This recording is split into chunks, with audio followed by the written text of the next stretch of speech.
महानगरपालिका निवडणुकीत महायुतीचे एकूण 68 उमेदवार बिनविरोध निवडून आलेत. यामध्ये विशेषतः भाजपचे 44 उमेदवार आहेत, तर शिंदेंचे शिवसेनेचे 22 उमेदवार निवडून आलेलेत. दरम्यान ठाण्यात 2 प्रभागांमध्ये भाजप आणि शिंदेसेनेचे उमेदवार बिनविरोध निवडून येणारच होते.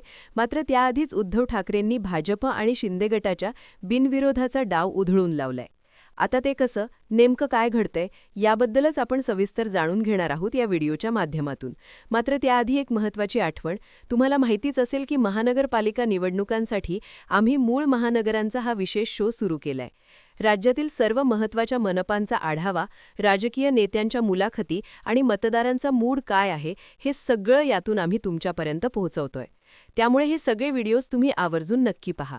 दरम्यान तुम्ही चॅनलवर नव्या आल्या असाल ते इकडे खाली दिसत असलेल्या सबस्क्राईब बटणवर लगेच क्लिक करा. विषयाला लगेचच सुरुवात करूयात. ठाणे महानगरपालिका निवडणुकीच्या रणधुमाळीत उद्धव ठाकरेंच्या शिवसेनेने एक स्मार्ट चाल खेळली आहे. ठाण्याच्या 2 प्रभागांमध्ये ठाकरेंनी भाजप आणि एकनाथ शिंदे गटाचा बिनविरोध विजयाचा डाव उधळून लावला. आता हे प्रभाग आहेत वसंत विहारचा प्रभाग क्रमांक 5B आणि वागळे इस्टेटचा प्रभाग क्रमांक 16D. या दोन्ही ठिकाणी उद्धव ठाकरेंच्या गटाचे अधिकृत उमेदवारांचे अर्ज निवडणूक आयोगाने बाद ठरवले होते, ज्यामुळे विरोधकांना बिनविरोध जिंकण्याची संधी मिळाली होती. पण ठाकरेंनी अपक्ष बंडखोर उमेदवारांना पाठिंबा जाहीर करून विरोधकांचे ते स्वप्न भंग केलंय.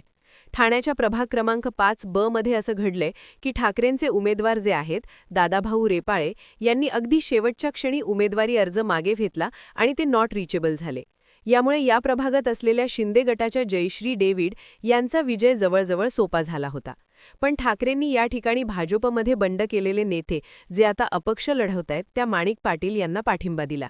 माणिक पाटील यांच्याबद्दल सांगायचं झालं तर 2017च्या निवडणुकीत पाटील यांनी मनोज शिंदेंच्या भावाचा पराभव केला होता आणि त्यांना स्थानिक पातळीवर मोठा पाठिंबा आहे. त्यामुळे आता या प्रभागात देखील काटेकी टक्कर अपेक्षित आहे, ज्यामुळे ठाण्यातील राजकीय वातावरण चांगलं स्थापलंय. ही अशीच काहीशी रणनीती उद्धव ठाकरेंनी काही दिवसांपूर्वी मुलुंडमध्ये किरीट सोमय्या यांच्या मुलाच्या वॉर्डातही खेळली होती. भाजप नेते किरीट सोमय्या यांचा मुलगा नील सोमय्या हा मुलुंडच्या वॉर्ड क्रमांक 107 मध्ये बिनविरोध निवडून येण्याच्या तयारीत होता. पण ठाकरेंनी या ठिकाणी अपक्ष उमेदवार दिनेश जाधव यांना पाठिंबा देऊन किरीट सोमय्या यांच्या मुलासमोर मोठं आव्हान निर्माण केलं. एक लक्षात घ्या, या घडामोडींमुळे ठाणे आणि मुंबईतील महानगरपालिका निवडणुका अधिकच रोचक झाल्यात.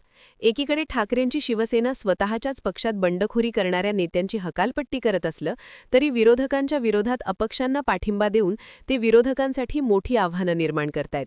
तुम्हाला ठाकरेंच्या या रणनीतीबद्दल काय वाटतं हे आम्हाला कॉमेंट्समध्ये नक्की सांगा आणि अशाच माहितीपूर्व व्हिडिओ बघण्यासाठी लगेचच सबस्क्राईब करा.